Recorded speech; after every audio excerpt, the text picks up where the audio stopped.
Saphenous vein. Blood collection from the saphenous vein is considered an alternative method to retroorbital bleeding.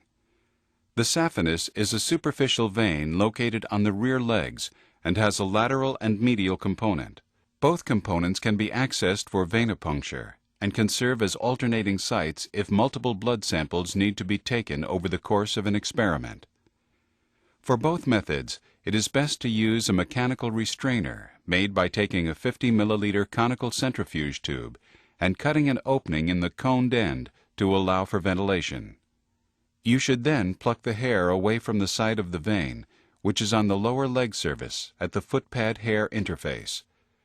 Alternatively, you can coat the area with a small amount of petroleum-based ointment. Hair plucking is often easier performed while hand restraining, but ointment should be placed once the mouse is in the tube and the leg is isolated.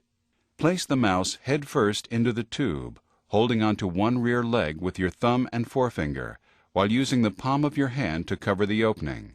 Gently press the medial surface of the leg at the inguinal level, between the rim of the tube and your finger, or over the rim of the tube, which serves as a tourniquet and allows blood to collect in the vein.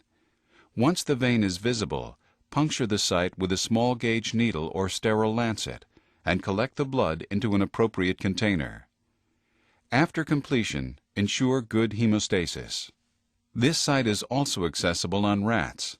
For rat restraint, use a regular mechanical restrainer and pluck the hair from the site. A rear leg is then pulled out and trapped between your fingers, again applying pressure to the inguinal area to allow filling of the vein. Once the vein is visible, puncture the site with a small gauge needle or sterile lancet and collect the blood into an appropriate container. After completion, ensure good hemostasis.